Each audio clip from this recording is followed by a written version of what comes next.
வணக்கம். செப்டம்பர் மாத கடைசி நாள். இன்னைக்கான முதல் பதிவு. பங்குச்சந்தையில் நடந்த சில விஷயங்களை விரைவாக பார்க்கலாம். முக்கியமான தகவல், நான் செபி ரெஜிஸ்டர்ட் அட்வைசர் கிடையாது. நம்ம சேனல்ல இருந்து எப்போதுமே ஸ்டாக் ரெக்கமெண்டேஷன்ஸ் கிடையாது.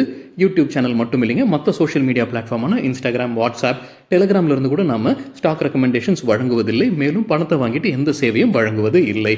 பல போலியான குரூப் இயங்கிட்டு இருக்கு. தயவு செய்து ஜாகிரதையாக இருங்க. இந்த வீடியோவில் காட்டக்கூடிய அனைத்து கம்பெனிகளும் வெறும் இன்ஃபர்மேஷனல் பர்பஸ்க்காக மட்டுமே முதலீடு செய்யுங்கன்னு சொல்கிற வீடியோ கிடையாது. எந்த ஒரு முதலீட்லையும் ரிஸ்க் இருக்கும். ரிஸ்க் புரியாமல் இன்வெஸ்ட் செய்யாதீங்க. ரிஸ்க் புரியலன்னா தயவு செய்து இன்வெஸ்ட்மெண்ட்டை தவிர்த்துருங்க. நம்ம ருபி டிரைவர் சேனலை ஆதரிக்கிற அனைத்து நல்ல உள்ளங்களுக்கும் நன்றி. சில இண்டிவிஜுவல் ஸ்டாக்ஸ் மற்றும் செய்திகள் விரைவாக பார்க்கலாம். ரிசர்வ் பேங்க் ஆஃப் இந்தியாவுடைய அடுத்த மீட்டிங் அக்டோபர் மாதத்தில் நடைபெற இருக்கு. அதில் இன்ட்ரெஸ்ட் ரேட்டை குறைப்பதற்கான வாய்ப்புகள் இல்லை அப்படின்றதான் பெரும்பாலான வல்லுநர்கள் கருத்து தெரிவிச்சிருந்திருக்காங்க. அதே போல இப்போ ஃபர்ஸ்ட் வாட்டர் கேபிட்டலுடைய நிறுவனரான அருண் சுலானி அவருடைய கருத்தும் அதே மாதிரி தெரிவிச்சிருக்கிறாரு. அக்டோபர் மாதத்தில் மட்டும் இல்லைங்க, அடுத்த மீட்டிங்கான டிசம்பர் மாதத்திலும் அவங்க இன்ட்ரெஸ்ட் ரேட்டை குறைப்பதற்கான வாய்ப்புகள் மிக குறைவுன்னு அவருடைய கருத்து தெரிவிச்சிருக்கிறாரு.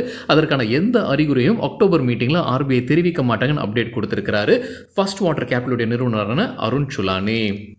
Railway ministry Kavach safety system roll அவுட்டை விரைவுபடுத்துவாங்கன்னு மணி கண்ட்ரோலில் அப்டேட் கொடுத்துருக்காங்க. அண்மையில் நிறைய செய்திகள் நம்ம பார்த்துருந்தோங்க, ட்ரெயின் விபத்துக்கள் குறித்தானது. இப்போ அவங்க சேஃப்டி சிஸ்டம்ஸை ரோல் அவுட் பண்ணிட்டு இருக்காங்க. கவச் சேஃப்டி சிஸ்டம் விரைவில் அவங்க செயல்படுத்துவாங்கன்ற எதிர்பார்ப்பு இருக்குது. 9600 கிலோமீட்டர் ரயில்வே டிராக்ஸ்க்கான டெண்டர்ஸை அறிவிச்சிருக்கிறாங்கன்னு மணி கண்ட்ரோலில் அப்டேட் கொடுத்துருக்காங்க. மான்பா ஃபினான்ஸ் ஐபிஓ முடிஞ்சு இன்றைக்கி லிஸ்ட் ஆகிறதுக்கான வாய்ப்புகள் இருக்குன்னு எக்கனாமிக் டைம்ஸில் சொல்லியிருக்காங்க. மான்பா ஃபினான்ஸ்க்கு ஒரு பெரிய அளவில் சப்ஸ்கிரிப்ஷன் இருந்தது. கிட்டத்தட்ட 200% மேலே சப்ஸ்கிரிப்ஷன் இருந்ததுன்ற செய்தி நம்ம பார்த்துருந்தோம். கிரே மார்க்கெட்டில் ப்ரீமியம் ₹38 கூடுதலாக போய்கொண்டிருக்கு. அதாவது 32% கூடுதலாக போய்கொண்டிருக்குன்னு எக்கனாமிக் டைம்ஸில் அப்டேட் கொடுத்துருக்காங்க. கிரே மார்க்கெட்னா என்ன, கிரே மார்க்கெட் ப்ரீமியம்னா என்ன, நம்ம வேறொரு வீடியோவில் டீட்டெயிலாக பேசியிருக்கோம். அந்த வீடியோட லிங்க் இந்த வீடியோட டிஸ்கிரிப்ஷனில் இருக்குது. ஆல்கம் லேபரட்டரிஸ் தரப்பில் ஒரு அப்டேட் இருக்குது. பத்திரிகையில் ஒரு செய்தி குறித்து அவங்க விளக்கம் கொடுத்துருக்குறாங்க. அதாவது CDSCO central drug standard control organisation அவங்களுடைய சில மருந்து சோதனை செய்திருக்கிறாங்க. அந்த சோதனையில் இவங்களுடைய மருந்து தோல்வி விட்டுருக்கு அப்படின்ற செய்தி வெளியானது. இப்போ அதை முற்றிலும் மறுத்திருக்கிறாங்க ஆல்கம் லேபரட்டரிஸ். அவங்க மறுத்தது மட்டும் இல்லைங்க, அந்த சோதனைக்கு உட்பட்ட அந்த பொருட்கள் எதுவுமே இவங்க தயார் செய்யலை, உற்பத்தி செய்யலைன்ற அப்டேட்டும் கொடுத்துருக்காங்க. அது இன்னும் அதிர்ச்சிக்கான ஒரு தகவலாக இருக்குது. இதே போன்ற ஒரு செய்தி டோரன் ஃபார்மா தரப்புலேருந்தும் அப்டேட் கொடுத்துருந்தாங்க. போன வீடியோவில் நம்ம செய்தியாக பார்த்துருந்தோம். டோரன் ஃபார்மா இதே மாதிரி அவங்களுடைய மருந்துகள் சிடிஎஸ்ஓ சோதனை செய்து அது தோல்வி விட்டுறதுன்ற செய்திக்கு அவங்க மறுப்பு தெரிவிச்சிருந்தாங்க. இதே போல தான் சொல்லியிருந்தாங்க. அதெல்லாம் போலியான மருந்துகள்ன்ற அப்டேட் அவங்களும் சொல்லியிருந்தாங்க. அதே போன்ற மறுப்பு இப்போ ஆல்கம் லேபரட்டரிஸும் தெரிவிச்சிருக்கிறாங்க. எஸ்ஜேவிஎன் லிமிடெட் தரப்பில் ஒரு அப்டேட் இருக்குது. நம்ம முன்ன வீடியோவில் செய்தியாக பார்த்துருந்தோங்க. கெய்னர்ஸ் வித் ஹை வால்யூம் பட்டியலில் எஸ்ஜேவிஎன் இருந்தது. அவங்க தரப்பில் இருக்கக்கூடிய அப்டேட் என்னன்னா, மகாராஷ்டிரா அரசுடன் 2 மெமராண்டம் ஆஃப் அண்டர்ஸ்டாண்டிங்கில் கையெழுத்திட்டு இருக்கிறாங்க. ஒன்று பம்ப்டு ஸ்டோரேஜ் ப்ராஜெக்ட்ஸ்க்காகவும் மற்றொன்று ஃப்ளோட்டிங் சோலார் ப்ராஜெக்ட்ஸ்க்காகவும். டாடா மோட்டார்ஸ் தரப்பில் ஒரு அப்டேட் இருக்குது. தமிழ்நாட்டில் ராணிப்பேட் மாவட்டத்தில் அவங்களுடைய புது உற்பத்தி ஆலையை அமைக்கிறாங்க. இதற்கான அடிக்கல் நாட்டு விழா நடந்திருக்கு. 5000 புது வேலைவாய்ப்பு உருவாக்கும் இந்த உற்பத்தி ஆலைன்னு சொல்லியிருக்கிறாங்க டாடா மோட்டார்ஸ். இந்த ஆலையிலிருந்து டாடா மோட்டார்ஸ் மற்றும் JLR உடைய வாகனங்கள் உற்பத்தி செய்யப்படும். எலக்ட்ரிக் வெஹிக்கிள்ஸ் நினைக்கிறங்க, இன்னொரு முறை சரிபார்க்க வேண்டும். இதற்காக 9000 கோடி ரூபாய் முதலீடு செய்கிறாங்க டாடா மோட்டார்ஸ். என்ன உற்பத்தி திறன் இருக்கும் இந்த புது ஆலைக்கு? ஆண்டு ஒன்றிற்கு 2,50,000 வாகனங்களுக்கு மேலே உற்பத்தி செய்யக்கூடிய திறன் இருக்கும்னு சொல்லியிருக்கிறாங்க. இந்த முழு திறன் எப்போ அவங்க எட்டுவாங்க? 5 to 7 ஆண்டுக்குள்ளார இந்த முழு திறன் எட்டப்படும்னு சொல்லியிருக்கிறாங்க டாடா மோட்டார்ஸ். டாடா எலக்ட்ரானிக்ஸ் உடைய ஆலை ஓசூர் பக்கத்தில் இருக்கிறதுல தீ விபத்து ஏற்பட்டிருப்பதாக CNBC TV18 அப்டேட் கொடுத்துருக்காங்க. நல்ல வேலை, யாருக்கும் எந்த காயமும் இல்லை. ஆனால் சிலரை மருத்துவமனைக்கு கொண்டு சென்றிருப்பதாகவும் அதே செய்தியில் அப்டேட் கொடுத்துருக்காங்க.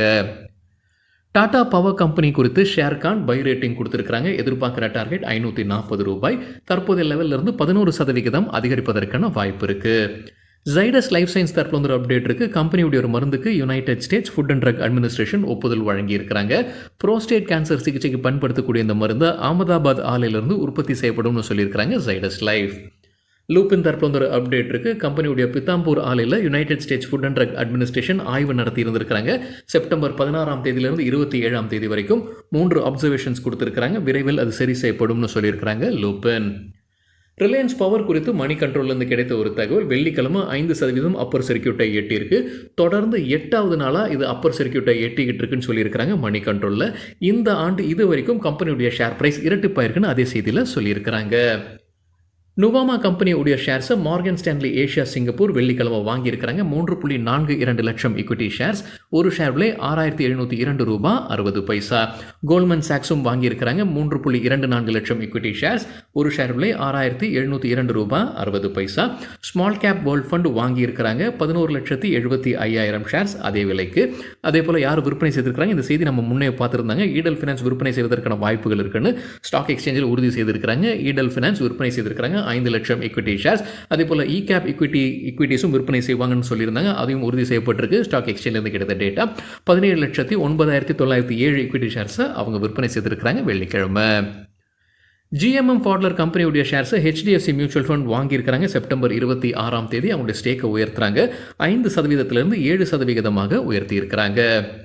ஸ்பைஸ் ஜெட் குறித்து ஹிந்து பத்திரிகையிலிருந்து கிடைத்த ஒரு தகவல், அவங்க மீதம் வைத்திருக்கிற GST டியூஸ் அனைத்தும் அவங்க கட்டியிருப்பதாக சொல்லியிருக்கிறாங்க. ₹145 கோடி GST டியூஸ் இருந்திருக்கு. செப்டம்பர் 15ஆம் தேதி வரைக்கும் பார்க்கும்போது அதை முழுமையாக அவங்க கட்டியிருப்பதாக ஹிந்து பத்திரிகையில் அப்டேட் கொடுத்துருக்காங்க ஸ்பைஸ் ஜெட் குறித்து. அதானி என்டர்பிரைசஸ் குறித்து CNBC TV18லேருந்து கிடைத்த ஒரு தகவல், அவங்க ரீட்டைல் பிஸ்னஸில் முதலீடு செய்திருக்கிறாங்க. கொக்கோ கார்ட் வெஞ்சர்ஸ் அப்படின்ற நிறுவனத்தில் ₹200 கோடி முதலீடு செய்திருக்கிறாங்க. அவங்களுடைய ஜாயிண்ட் வெஞ்சர் வழியாகத்தான் இதில் முதலீடு செய்து 74% ஸ்டேக் வாங்கியிருக்கிறாங்க இந்த ரீட்டைல் பிஸ்னஸில் இருக்கக்கூடிய நிறுவனம். அதானி ஏர்போர்ட் ஹோல்டிங்ஸ் தான் அந்த ஜாயிண்ட் வெஞ்சரில் மெம்பராக இருக்கிறாங்க. அதாவது April Moon retail private limited அந்த கம்பெனி தான் முதலீடு செய்திருக்கு. அதில் அதானி ஏர்போர்ட்ஸ் ஹோல்டிங்ஸ் ஜாயிண்ட் வெஞ்சரில் பார்ட்னராக இருக்கிறாங்க. Adani airport holdings Adani enterprises உடைய மற்றொரு நிறுவனம். அதானி ஏர்போர்ட் ஹோல்டிங்ஸ் குறித்து மணி கண்ட்ரோல்லேருந்து கிடைத்த ஒரு தகவல், அவங்க கிட்டத்தட்ட ₹2,800 கோடி ஏர்போர்ட்ஸ் அத்தாரிட்டி ஆஃப் இந்தியாவுக்கு கட்டணும் அப்படின்றது தான் இப்போ இருக்குது. 2021 பிரைவேட்டைசேஷன் ப்ராசஸில் 3 ஏர்போர்ட்டு டேக் ஓவர் பண்ணியிருக்கிறாங்க. அதோடைய பாகமாக ₹2,800 கோடி இப்போ அவங்க ஏர்போர்ட்ஸ் அத்தாரிட்டி ஆஃப் இந்தியாவுக்கு கட்டணும் அப்படின்னு மணி கண்ட்ரோலில் அப்டேட் கொடுத்துருக்காங்க. எந்த 3 ஏர்போர்ட்ஸை டேக் ஓவர் பண்ணும்போது வந்திருக்கிற பணம் இது? ஜெய்ப்பூர், திருவனந்தபுரம் மற்றும் குவஹாட்டி ஏர்போர்ட்டை டேக் ஓவர் பண்ணியிருக்கிறாங்க. கொரோனா சமயத்தில் அந்த டைமில் ஏர்போர்ட்ஸ் அத்தாரிட்டி ஆஃப் இந்தியா மெயின்டெனன்ஸும் பண்ணியிருக்கிறாங்க. ஸோ ஒட்டு மொத்தமாக இந்த தொகை ₹2,800 crore Adani airports holdings airports authority of இந்தியாவுக்கு கட்டணும்னு மணி கண்ட்ரோலில் தெளிவுபடுத்தி இருக்கிறாங்க. 6 பெரிய ஐபிஓஸ் வருது இந்த ஆண்டில். எதிர்பார்ப்பு அதிகமாக இருக்கக்கூடிய 6 பெரிய ஐபிஓஸ் இந்த 6 மாதத்தில், மீதம் இருக்கிற 6 மாதத்தில் இந்த ஆண்டு. ஏற்கனவே 2024 இதுவரைக்கும் ₹70,000 கோடி ஃபண்ட் ரைசிங் பண்ணியிருக்கிறாங்க ஐபிஓ வழியாக முதல் 6 மாதத்தில். அடுத்த 6 மாதத்தில் பெரிய அளவில் எதிர்பார்க்கக்கூடிய ஐபிஓ சேவை எக்கனாமிக் டைம்ஸில் ஒரு பட்டியல் கொடுத்துருக்காங்க. ஹுண்டாய் ₹25,000 கோடி ஃபண்ட் ரைசிங் பண்ணுறதுக்கான முயற்சி. நம்ம முன்னே செய்தி பார்த்துருந்தோம். இந்தியாவில் இது பெரிய ஐபிஓ. எல்ஐசியும் கடந்து போயிருக்கிறாங்க. எல்ஐசி ஐபிஓ ₹21,000 கோடி இருந்தது. இப்போ ஹுண்டாய் ₹25,000 கோடி ஃபண்ட் ரைசிங் பண்ணுறாங்க ஐபிஓ வழியாக. இது அக்டோபர் அல்லது நவம்பர் மாதத்தில் வருவதற்கான வாய்ப்பு இருக்குன்னு சொல்லியிருக்காங்க எக்கனாமிக் டைம்ஸில். இரண்டாவது ஸ்விக்கி 10,000லிருந்து 11,700 கோடி ஃபண்ட் ரைசிங் பண்ணுறதுக்கான வாய்ப்பு இருக்குது. மூன்றாவது நேஷனல் ஸ்டாக் எக்ஸ்சேஞ்ச் NSE 30,000 கோடி வரைக்கும் அவங்க ஃபண்ட் ரைசிங் பண்ணுறதுக்கான வாய்ப்பு இருக்குது. தொகை இன்னும் சரியாக தெளிவுபடுத்துறீங்க. ஆனால் 10% அவங்களுடைய ஈக்விட்டிஸ் விற்பனைக்கு வந்தாலே அது 30,000 கோடி இருக்கும். அவங்க ஒரு புது சாதனையை படைப்பதற்கான வாய்ப்பு இருக்குது. வாரி எனர்ஜிஸ் அக்டோபர் மாதத்தில் வருவதற்கான வாய்ப்பு இருக்குது. ஐபிஓ ₹3,000 கோடி ஃபண்ட் ரைசிங் பண்ணுறதுக்கான முயற்சி. மோபிக்விக் அக்டோபர் மாதத்தில் ஐபிஓ வருவதற்கான வாய்ப்பு. ₹700 கோடி ஃபண்ட் ரைசிங் பண்ணுறதுக்கான வாய்ப்புகள் இருக்குது. NTPC கிரீன் நவம்பர் மாதத்தில் ஐபிஓ வருவதற்கான வாய்ப்பு இருக்குது. ₹10,000 கோடி வரைக்கும் அவங்க ஐபிஓ வழியாக ஃபண்ட் ரைசிங் பண்ணுறதுக்கான வாய்ப்புகள் இருக்குன்னு எக்கனாமிக் டைம்ஸில் அப்டேட் கொடுத்துருக்காங்க. பாலிசி பஜாருடைய பேரண்ட் கம்பெனியான PB ஃபின்டெக் சில புரோக்கரேஜஸ் காஷியஸாக இருப்பதாக மணி கண்ட்ரோல் அப்டேட் கொடுத்துருக்காங்க. சில தினங்களுக்கு முன்னாடி நம்ம செய்தி பார்த்துருந்தாங்க. பாலிசி பஜாருடைய பேரண்ட் கம்பெனியான PB ஃபின்டெக் புது பிஸ்னஸில், அதாவது ஹெல்த் கேர் பிஸ்னஸில் நுழைய போகிறாங்க, ஹாஸ்பிட்டல்ஸை நடத்த இருக்கிறாங்க. அந்த மாதிரி ஒரு எண்ணம் இருக்குன்ற ஒரு செய்தி நம்ம பார்த்துருந்தோம். அது நெகட்டிவாக இருந்தது மார்க்கெட்டில். அந்த நாள் ஷேர் ப்ரைஸ் கீழே போனது. இப்போ புரோக்கிங் கம்பெனிஸ் என்ன சொல்லியிருக்காங்க? Morgan Stanley equal wait rating கொடுத்துருக்காங்க. எதிர்பார்க்குற டார்கெட் 1375, தற்போது 1600 லெவலில் ட்ரேட் ஆகிட்டு இருக்கு. Bank of America securities neutral rating கொடுத்திருக்காங்க. எதிர்பார்க்கிற டார்கெட் ₹1975. HDFC லைஃப் குறித்து எக்கனாமிக் டைம்ஸ்லேருந்து கிடைத்த ஒரு தகவல், நான் கன்வெர்ட்டபிள் டிபென்ச்சர்ஸ் வழியாக ₹1,500 கோடி ஃபண்ட் ரைசிங் பண்ணுறாங்க. பிரைவேட் பிளேஸ்மெண்ட் வழியாக இந்த நான் கன்வெர்ட்டபிள் டிபென்ச்சர்ஸுக்கு 10 ஆண்டிற்கானது. அதுக்கு கொடுக்கக்கூடிய interest 8.05%. Westlife food world limited குறித்து கோல்ட்மேன் சாக்ஸ் ரேட்டிங்கை அப்கிரேட் பண்ணியிருக்காங்க. வெஸ்ட்லைஃப் ஃபுட் வேர்ல்டு இந்தியாவில் மெக்டொனால்ட்ஸ் சில இடத்துல நடத்தக்கூடிய நிறுவனம். மெக்டொனால்ட்ஸ் இந்த கம்பெனியோட ஷேர் ப்ரைஸும் நம்ம போன வீடியோவில் பார்த்துருந்தோங்க. கெய்னர்ஸ் வித் ஹை வால்யூம் பட்டியலில் இடம் பிடிச்சிருந்தது. கோல்ட்மேன் சாக்ஸ் அப்கிரேட் பண்ணியிருக்காங்க ரேட்டிங்கை. புது ரேட்டிங் பை ரேட்டிங். எதிர்பார்க்குற டார்கெட் 1075. தற்போதைய லெவலிருந்து 16% அதிகரிப்பதற்கான வாய்ப்பு இருக்குது. LKP செக்யூரிட்டிஸ் சில ஸ்டாக் ரெக்கமெண்டேஷன்ஸ் கொடுத்துருக்காங்க. தகவல் கிடைத்தது எக்கனாமிக் டைம்ஸ்லேருந்து. ரிலையன்ஸ் இண்டஸ்ட்ரீஸ்க்கு பை ரேட்டிங். எதிர்பார்க்குற டார்கெட் 3150லிருந்து 3300. Stop loss 2949. அமர் ராஜா எனர்ஜிக்கு பை ரேட்டிங். டார்கெட் 1455லிருந்து 1500. Stop loss ₹1314. குஜராத் கேஸ்க்கு பை ரேட்டிங். டார்கெட் 630லிருந்து 650. Stop loss 594. ரெயில்டெல் தரப்பு வந்து ஒரு அப்டேட் இருக்குது. அதானி கானெக்ஸ் பிரைவேட் லிமிடெட் கிட்டேருந்து கிடைத்த ஒரு ஆர்டர். அதோடைய மதிப்பு 134 கோடி ரூபாய். Advance smart metering infrastructure project இதுன்ற அப்டேட் கொடுத்துருக்காங்க ரெயில்டெல். பாண்டாடா இன்ஜினியரிங் குறித்து மணி கண்ட்ரோலிருந்து கிடைத்த தகவல். வெள்ளிக்கிழமை இன்ட்ராடேல 5% அதிகரித்தது கம்பெனியுடைய ஷேர் பிரைஸ். அதற்கு முக்கிய காரணம் அவங்க சொல்லியிருப்பது கேபிஐ கிரீன் கிட்டேருந்து கிடைத்த ஒரு ஆர்டர். அதோடைய மதிப்பு 468 கோடி ரூபாய். பிரமல் ஃபார்மா தரப்பில் வந்து ஒரு அப்டேட் இருக்குது. United States food and drug administration Ahmedabad ஆலையில் ஆய்வு நடத்தியிருக்கிறாங்க. எந்த அப்சர்வேஷன்ஸும் இல்லாமல் அந்த ஆய்வு முடிவுக்கு வந்திருப்பதாக அப்டேட் கொடுத்துருக்காங்க Piramal pharma.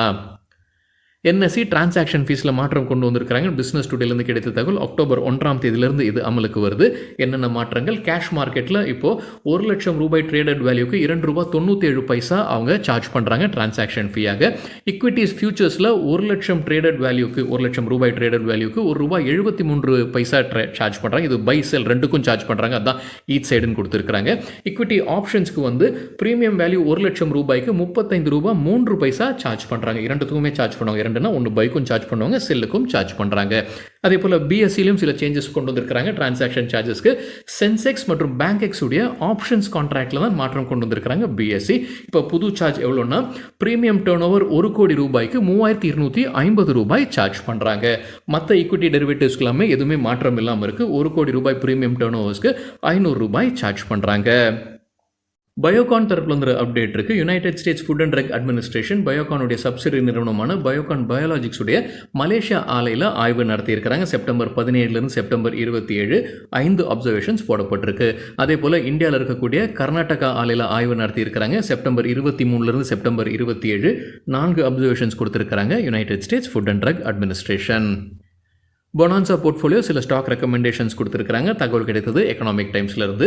APFRL Aditya Birla group உடைய கம்பெனி பை ரேட்டிங் கொடுத்துருக்காங்க. எதிர்பார்க்குற டார்கெட் 368, ஸ்டாப் லாஸ் 340. பிபிசிஎலுக்கு buy rating target 391, stop loss 355. Eicher motors தரப்பில் வந்து அப்டேட் இருக்குது. ராயல் என்ஃபீல்டு பிராண்ட் வைத்திருக்கக்கூடிய நிறுவனம் அவங்களுடைய ராயல் என்ஃபீல்டு மோட்டார் சைக்கிள் சிலதில் பிரச்சனை இருக்குது. அதை திரும்ப பெற்று சரி செய்து தரப்படும்னு சொல்லியிருக்காங்க. குறிப்பிட்டு அவங்க சொல்லியிருப்பது நவம்பர் 2022 மற்றும் மார்ச் 2023 இடையே உற்பத்தி செய்யப்பட்ட வாகனங்களுடைய ரேர் மற்றும் சைடு ரிஃப்ளெக்டர் சரியாக வேலை செய்யலை. அதனால் அது திரும்ப பெற்று இலவசமாக அது சரி செய்து தரப்படும்னு சொல்லியிருக்கிறாங்க. 15 நிமிடத்தில் சரி செய்து தரப்படும். அவங்க பேட்சாக தான் இது சரி செய்கிறாங்க. முதல் கட்டமாக அவங்க சவுத் கொரியா, USA, கனடாவில் சரி செய்ததற்கு பிறகு India, Brazil, Latin America, Europe மற்றும் UK நாடுகளில் இருக்கக்கூடிய அந்த வாகனங்களையும் சரி செய்து தரப்படும்னு சொல்லியிருக்கிறாங்க ஐஷர் மோட்டார்ஸ். சுஸ்லான் எனர்ஜி குறித்து மணி கண்ட்ரோல் வந்து கிடைத்த ஒரு தகவல். இயர் டு டேட் பார்க்கும்போது இந்த ஆண்டு இது வரைக்கும் பார்க்கும்போது இரட்டிப்பாயிருக்கு கம்பெனியுடைய ஷேர் பிரைஸ். கடந்த 6 மாதத்தில் 111% அதிகரிச்சிருக்கு. இருந்தாலும் மார்கன் ஸ்டான்லி இப்போ ரேட்டிங்கை டவுன் கிரேட் பண்ணியிருக்கிறாங்க. முன்ன இருந்த ரேட்டிங் ஓவர் வெயிட் இப்போ ஈக்குவல் வெயிட்டாக குறைச்சிருக்கிறாங்க. Target price ₹88.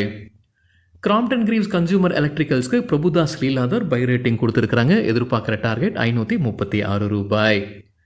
மாசன்ஸ் லிமிடெட் தரப்பில் வந்து ஒரு அப்டேட் இருக்குது. அவங்க ரெனியூபிள் எனர்ஜி செக்டரில் நுழைவதாக அப்டேட் கொடுத்துருக்காங்க. விரிவாக்கம் செய்கிறாங்க. அதோடைய பாகமாக ₹2.5 கோடி முதலீடு செய்கிறாங்க அடுத்த 3 மாதத்தில். மாசன்ஸ் limited. Electronics smart India limited தரப்பில் வந்து ஒரு அப்டேட் இருக்குது. அவங்களுடைய புது பஜாஜ் எலக்ட்ரானிக்ஸ் மல்டி பிராண்ட் ஸ்டோருடைய கமர்ஷியல் ஆப்ரேஷன்ஸ் துவங்கியிருக்கு தெலங்கானா மாநிலத்தில். பிஇஎல் மற்றும் இஸ்ரேல் ஏரோஸ்பேஸ் ஒரு ஜாயிண்ட் வெஞ்சர் அமைக்கிறாங்க. என்டிடிவி ப்ராஃபிட்லேருந்து கிடைத்த கூடுதல் தகவல் என்னென்னா மினிஸ்ட்ரி ஆஃப் கார்ப்பரேட் அஃபேர்ஸ் அதற்கு ஒப்புதல் வழங்கியிருக்கிறாங்க. அந்த ஜாயிண்ட் வெஞ்சருடைய பேர் பிஇஎல் ஐஏஐ ஏரோஸ்பேசஸ் பிரைவேட் லிமிடெட்.